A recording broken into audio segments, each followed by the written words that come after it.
Bueno, vamos con la última parte del libro, los 3 últimos capítulos. He intentado, pero no he conseguido, hacer lo que hacía con los otros, que era dar una síntesis del conjunto de los capítulos para explicarlo, para presentarlo así en el vídeo, pero no ha sido posible, porque son 3 capítulos muy independientes. Entonces voy a hacer una pequeña reseña de cada uno de ellos. El primer capítulo del bloque, que es el 11 del libro, es el que corresponde a la discriminación relacional positiva, que es la herramienta que utilizamos en Agamia para favorecer la igualdad de género.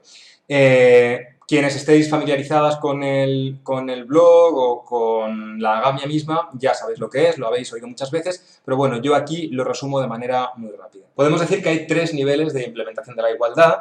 El primero es el de la famosa igualdad formal, que consiste en cambiar la ley. En este caso no cambiamos la ley jurídica, sino que estamos en el ámbito de las relaciones personales, cambiamos la ley moral. Por ejemplo, si pensamos en la pareja fidelidad e infidelidad en la monogamia, pues sabemos que hay una marcadísima diferencia de género, hasta el punto de que hay claramente una doble moral, ¿no? Bueno, eso es una cosa que un día se descubre. Hasta ese momento, pues nadie lo ha descubierto, ¿no? Permanecía en el misterio. Según el mecanismo de la igualdad formal, lo que se hace una vez descubierta una ley que no es igualitaria es cambiar la ley. En este caso, como decía, la ley moral. En vez de decir que está bien que los hombres sean infieles y está mal que las mujeres lo sean, no se decía así, pero se decía de una manera muy parecida, pasamos a decir que está mal que mujeres u hombres sean infieles. Incluso llegamos a decir que en el caso de que un hombre sea infiel, pasa a ser admisible que lo sea también una mujer.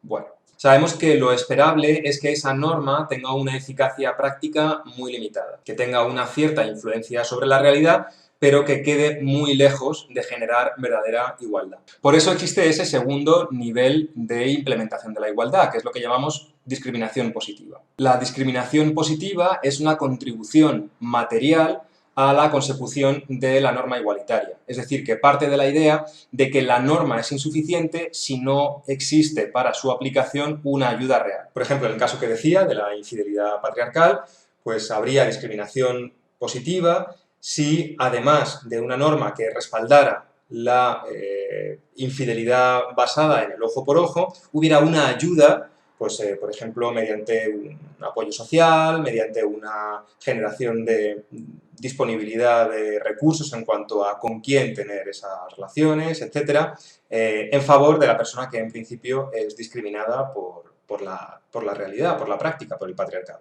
Sabemos que esto es insuficiente, sabemos que incluso contribuyendo de manera activa a generar igualdad, por ejemplo, en el ámbito de la infidelidad, en la significación de las infidelidades, no se produce una igualdad en cuanto a su significación a nivel general, a nivel cultural y, por supuesto, en cuanto a la práctica o a la relación de los dos géneros con la infidelidad. La razón sería que esta discriminación positiva es una discriminación positiva particular, o podríamos decir discriminación igualitarista.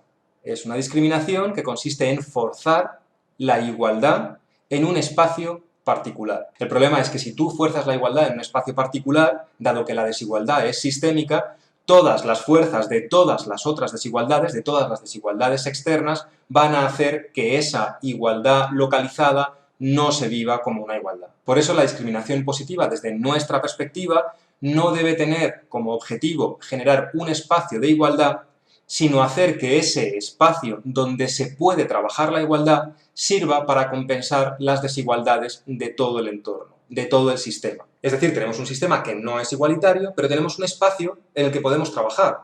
Entonces lo que vamos a hacer en ese espacio es dar todo el poder al sujeto oprimido, para que desde ese poder superior pueda compensar, al menos parcialmente, la opresión del sistema general. Ese sería también el sentido de llamarla relacional, porque haría referencia a todo el sistema de relaciones, es decir, que no está pensando, por ejemplo, en la infidelidad o, por ejemplo, en las tareas del hogar, sino que está pensando en toda la relación y compensando la relación en su conjunto. ¿Cómo se aplicaría la discriminación relacional positiva en el ejemplo que estamos poniendo de la infidelidad? Pues, en principio, la referencia sería muy sencilla, sería invertir la norma opresora. Los hombres pueden ser infieles, las mujeres no. Bien, invirtámosla. Por supuesto, esto no tiene mucho sentido en la agamia, porque en la agamia no hay apropiación sexual. Habría que hablar en otros términos, no podríamos hablar de fidelidad o infidelidad. pero sí podríamos hablar de la propia apropiación sexual, sí podríamos hablar de diferentes grados de inmoralidad en cuanto a la apropiación sexual por géneros. Es decir, que la apropiación sexual de la vida sexual de un hombre, el que un hombre decidiera, contratara, llegara al pacto, por la razón que fuera, de que no iba a tener relaciones sexuales fuera de una particular relación, podría ser incoherente, podría ser incluso inmoral. El que lo decidiera una mujer sería claramente inmoral. O, dicho de otro modo, mientras que la apropiación sexual de un hombre tendría un cierto grado de inmoralidad que recaería sobre el hombre, la apropiación sexual de una mujer tendría un alto grado de inmoralidad desde una mirada ágama y esa inmoralidad recaería también sobre el hombre. Vale, pues el segundo capítulo es el referido a la crianza. Básicamente en el capítulo sobre la crianza me dedico a explicar por qué no hay un capítulo sobre la crianza o por qué ese capítulo es tan breve y no habla de crianza prácticamente en absoluto. La razón, en resumidas cuentas, resumidísimas, es que la crianza no sería una cuestión estrictamente relacional, porque hablaríamos de relación, en nuestra cultura hablamos de relaciones sexoafectivas, relaciones amorosas, porque ambos sujetos, porque todos los sujetos implicados, tienen capacidad suficiente como para evitar ser oprimidos exclusivamente por la fuerza, porque tienen alguna fuerza que oponer, porque con esos sujetos, de una u otra manera, hay que dialogar, hay que negociar, y por eso surge el amor. El amor es ese mecanismo persuasivo, ese chantaje emocional que surge allí donde se quiere obtener algo y la fuerza no es suficiente para ello. Es decir, que tiene una relación con la igualdad. El amor tiene una relación con la igualdad. Es un síntoma de igualdad, pero no es un factor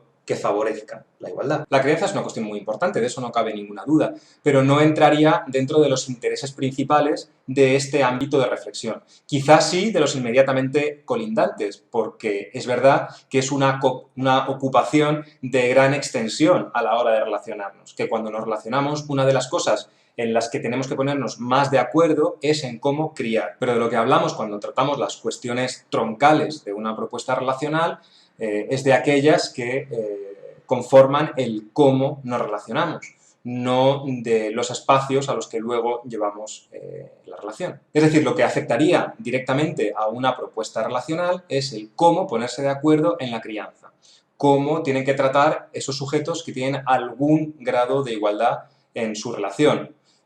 Nunca, en principio, cómo sería la crianza con respecto al sujeto criado. Y la respuesta, lógicamente, es como en todo lo demás. Nos ponemos de acuerdo como en todo lo demás. Bueno, el último capítulo es el que corresponde a la segunda recapitulación. Habíamos hecho una recapitulación cuando acabamos de definir, de configurar ese primer espacio en el que podíamos reservarnos, en el que podíamos llevar una vida, digamos, digna y sostenible frente a la opresión amatonormada y gamonormada.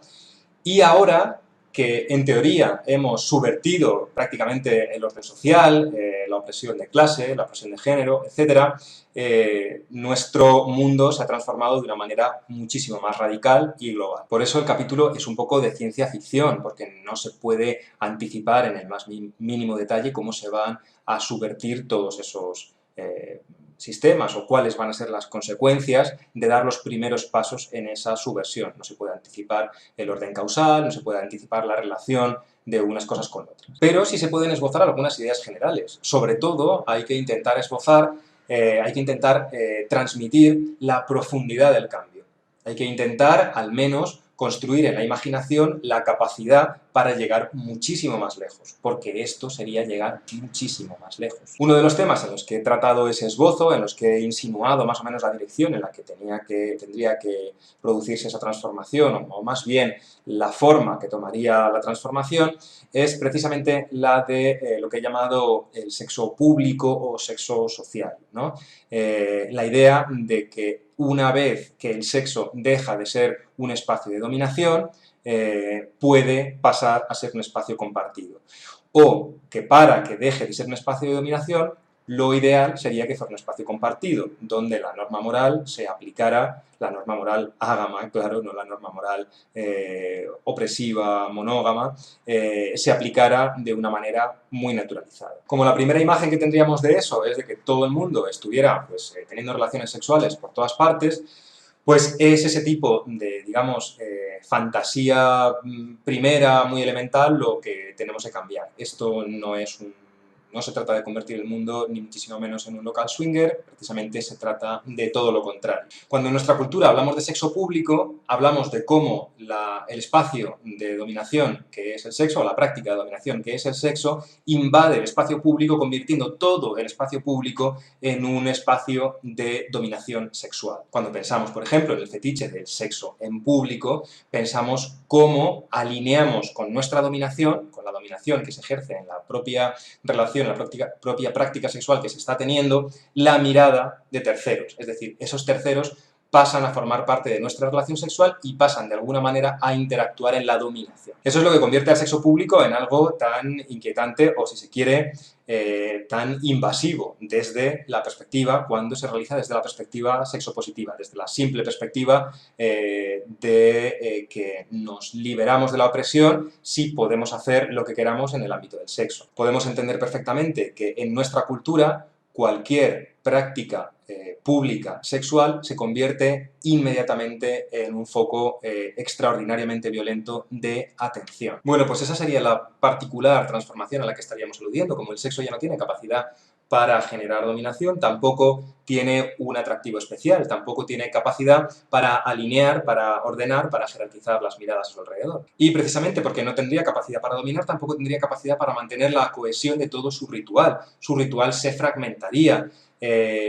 No sería necesario realizar la ceremonia completa porque no habría un significado que darle a toda esa ceremonia, de modo que se desgenitalizaría de manera más o menos automática. Eso lo fragmentaría en una plétora de prácticas fundamentalmente, mayoritariamente ligeras, de ligero contenido sexual, que se asociarían al resto de las prácticas sociales, cotidianas, con toda normalidad. Del mismo modo que nuestra alimentación, bueno, tiene una serie de rituales muy ligeros, de muy poca significación, y además es muy adaptable a cualquier circunstancia y está perfectamente insertado en la vida social, en la vida pública, en la vida visible, en la vida compartida, colectivamente compartida, pues el sexo seguramente generaría ese tipo de prácticas más o menos fragmentarias, más o menos intensas,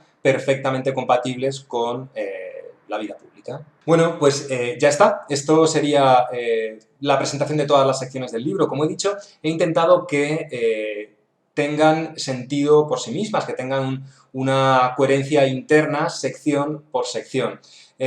Por eso no he entrado de manera nada pormenorizada en los capítulos. Mi idea ahora sería hacer un segundo grado de profundización en el libro, yendo capítulo por capítulo. Pero, bueno, es solo una idea.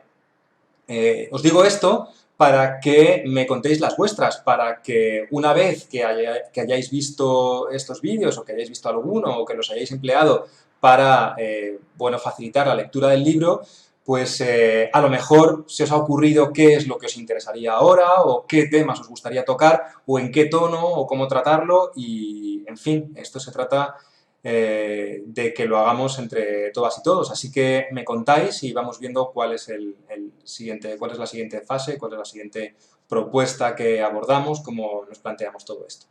Y nada, muchas gracias por haber visto tantos vídeos. Es algo para agradecer. Ah, y lo voy a decir. Dale like. Dale like, suscribíos al canal y qué era lo otro. Ah, y comentad, no. Bueno, comentad, claro, sí, comentad lo que queráis. No, compartid y compartid los vídeos. Ya está. Si os gusta, dale like, suscribíos y compartid.